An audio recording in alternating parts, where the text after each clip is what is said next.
ಕ್ಷೇತ್ರದಲ್ಲಿ ಸೈನ್ಸ್ ಮತ್ತು commerce PUC college Hulasuru ಹುಡುಗರಿಗೆ ಮತ್ತು ಹುಡುಗಿಯರಿಗೆ ಹಾಸ್ಟೆಲ್ ಸೌಲಭ್ಯ ಸಿಗುತ್ತಿದೆ.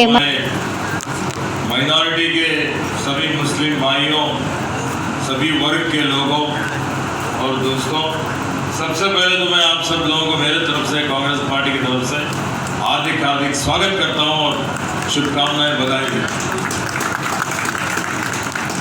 आप जानते हैं कि 7 तारीख को चुनाव होने जा रहे हैं, बस एक दिन बाकी है। ये बहुत ही महत्वपूर्ण चुनाव है।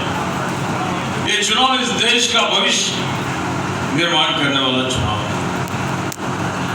ये देश के लोगों को आज विचार करना है कि आने वाले दिनों में उनको शांति, समाधान, भाईचारा से जीवन बिताना है, क्या सिर्फ जो न द्वेष, हिंसा और जो जाति में, भाषा में, धर्म में जो न लोगों का एक जो न भावनात्मक विषयों को लेके एक तरह का जो न विभाजन करने जैसा वातावरण निर्माण करना है।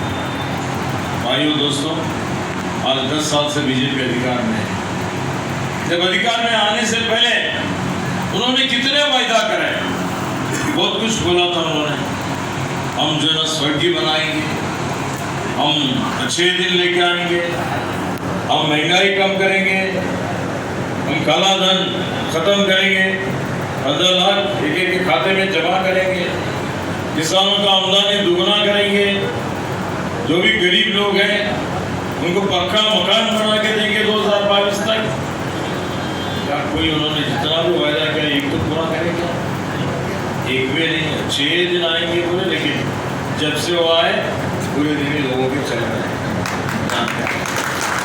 तो ऐसे परिस्थिति में 10 महीने पहले कर्नाटक राज्य में चुनाव हुए।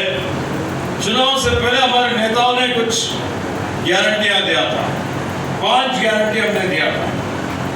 और आज 10 महीने में हमारी सरकार आने के बाद 50 दिन में पूरे 5 गारंटियों को जैसा का वैसा अमल करने वाला अगर कोई सरकार है तो कांग्रेस।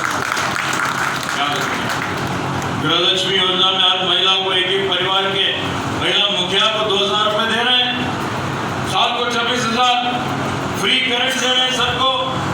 अन्नभाग्य कार्यक्रम में 5 किलो चावल देना था, केंद्र ने चावल खरीदी करते बोले तो वे नहीं दिए, चावल का पैसा दे रहे हैं। 170 रुपए एक व्यक्ति को, बीरत जिले में 12 लाख लोगों को पैसा मिल रहा है।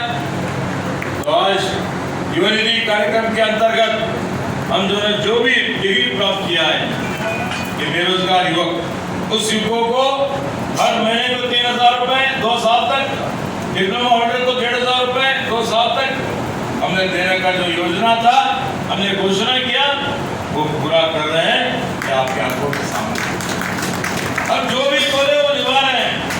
हमारे विरोधी कवि जो ना हमेशा विश्वासघात किए, वचनभ्रष्ट हुए हैं, इसलिए आप लोगों को विचार करना है। तो आज देखिए आप, भगवत खुबा जो हमारा संसद है, केंद्र का मंत्री है, 10 साल हुए, क्या हमारे लोगों का, यहाँ के बीदर जिले के लोगों के लिए कुछ योगदान है उसका? क्या एक केंद्र का कोई इंडस्ट्री खोले, कोई किसानों के लिए कुछ योजना लेके आए, बेरोजगार युवकों को रोजगार दिलाए? कुछ नहीं। रोड के नाम पे जो है ना पूरा लूटपाट करना, वो खुद ही अक्रम करना, लोगों का ऊपर दौर्जन्य करना, ये छोड़े तो कुछ नहीं है, 0 का 0 उनका योगदान है। तो भाइयों दोस्तों, ये झूठ बोलने में बहुत माहिर है बीजेपी वाले। ये भारतीय जनता पार्टी नहीं, ये भारतीय झूठा पार्टी रखना चाहिए। ये झूठों के सरदार फिर नए झूठ जो ना पैदा कर रहे हैं। कर्नाटक में जब उनकी सरकार थी, डबल इंजन सरकार, कितने समस्याएं लेके आए, कोई समस्याएं नहीं था। 4% रिजर्वेशन का समस्या लेके आए, वो तो अभी भी हम हैं, सर्वोच्च न्यायालय में चल रहा है, तो जारी में कई लोगों को ये डिस्गाइड हुआ है कि वो बंद हुआ है, नहीं हुआ, वो भी जारी में है और अभी कोर्ट, सुप्रीम कोर्ट में चल रहा है, लेकिन उसको कोई रोके नहीं है। तो हिसाब के नाम पे, दूसरे कई विषयों के नाम पे लोगों को ये जो जातिवादी फिरकापरस्त पार्टी इतना जो ना समाज में एक तरह का आतंक का, एक तरह का भय का वातावरण निर्माण करने का, विभाजन करने का जो व्यवस्था, जो योजना उन्होंने बनाया था, कर्नाटक की जनता, जो कि कर्नाटक ये सर्व जनांग का शांति का बगीचा है, सर्व जनांग का शांति का, सभी समाज का शांति का बगीचा कर्नाटक में उनका कोई चाल चला नहीं। 136 सीट में हम जीते हैं। जब गारंटी घोषणा करें तो बोलने लगे कि गारंटी करने से दिवाले उड़ जाएंगे। तो भाई दिवाले उड़ गया क्या? हमारे सरकारी नौकरों को सैलरी मिल रहा है कि नहीं मिल रहा है? अभी हम लोग प्रगति कर रहे हैं कि नहीं कर रहे हैं? मैंने रहीम खान मिलकर 400 करोड़ का योजना का चुनाव से 15 दिन पहले शंकुस्थापना करे।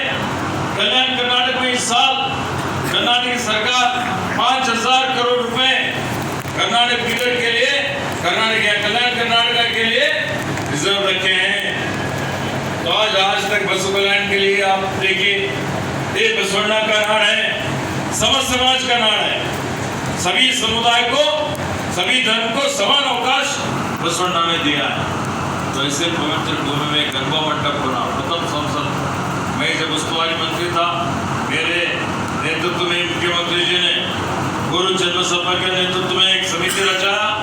तज्ञ समिति की रिपोर्ट के आधार पे 650 करोड़ का विन्यास बना। आज जो गरबा मंडप बन रहा है, जो कि बसु कल्याण के लिए एक कामधेनु है। आने वाले दिनों में बसु कल्याण एक राष्ट्रीय, अंतर्राष्ट्रीय प्रवासी धार्मिक आध्यात्मिक केंद्र बनने वाला है। आप लोग उसके वारसदार हैं, इसलिए उससे सबको लाभ पहुंचने वाला है। इसलिए भाई और दोस्तों, आप विचार करिए। अभी लोकसभा चुनाव आया, लोकसभा चुनाव में भी हमारे नेताओं ने पंच न्याय गारंटी दिए।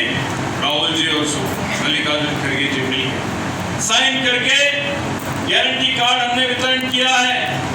मैं समझता हूँ सभी को गारंटी कार्ड मिले होंगे। गारंटी कार्ड मिले क्या? मिले। अगर किसी को नहीं मिला, कांग्रेस ऑफिस को कांटेक्ट करो, हम आपको गारंटी कार्ड दिलाने का व्यवस्था करेंगे। क्या है वो पंच न्याय गारंटी?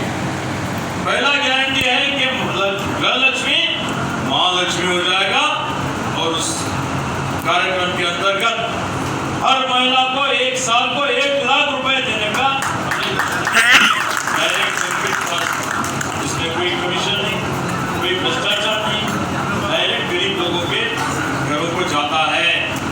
युवकों को, जो भी बेरोजगार हैं, उनको उद्योग का क्षमता वो लोग प्राप्त करने के लिए जो भी ट्रेनिंग देना है, उसके लिए एक युवकों को 1 लाख रुपए। जो भी किसान लोग हैं, उनका कर्ज माफ हो जाएगा। किसानों का कृषि का उत्पादन जो भी है, कृषि उत्पादन का जो है ना मूल्य, कनिष्ठ मूल्य निर्धारित करना चाहिए। इसका कायदा बनाने का हमने घोषणा की है।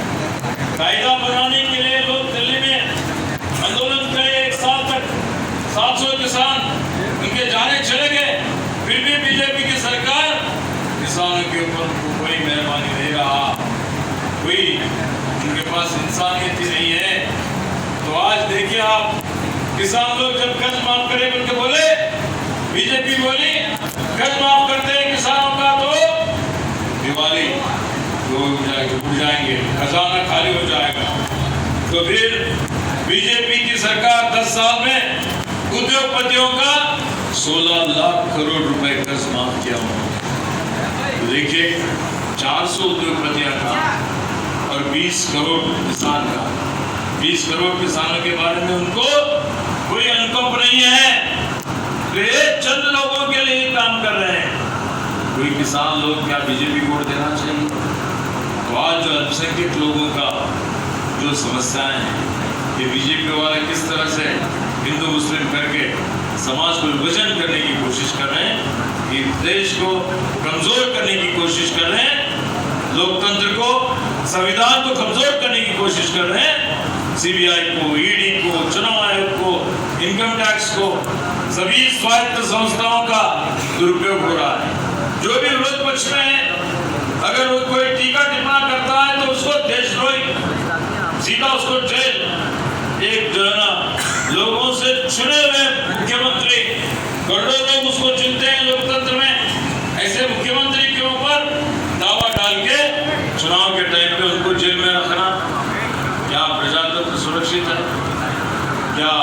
संविधान सुरक्षित है, विचार करना चाहिए।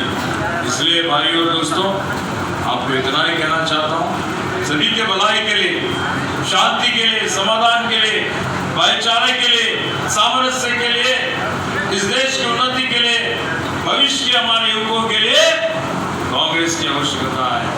कांग्रेस एक ऐसी पार्टी है, हर जाति, हर भाषा, धर्म के लोगों को अपने साथ में लेके जाने वाली एक पार्टी हो कांग्रेस पार्टी। आज पार्टी के लोगों ने जो देश में जो भी हलचल हड़बड़ चल रही है, इसको रोकना बहुत जरूरी है।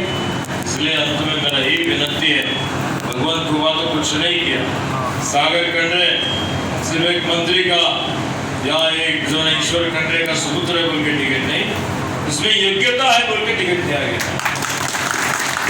कोविड के टाइम पे जब ये खाली संसद मोनाचट कर तो बोल के घर में बैठा था, सागर खंडरे भी एलएलबी फाइनल ईयर में थे।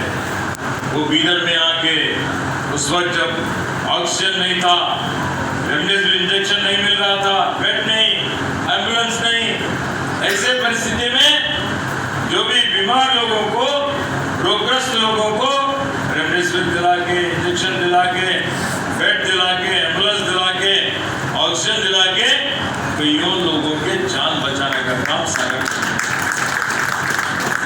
आज एनएसयूआई जनरल सेक्रेटरी होकर सेवा कर रहा है, संगठन कर रहे हैं। तो इच्छा शक्ति है समाज सेवा करना बोल के तो आए हैं। एक युवकों की आज जरूरत है कि बदलती हुई दुनिया में नए विचार, नए सपने, नया आदर्श, नया एक दूरदर्शित विजन होना चाहिए।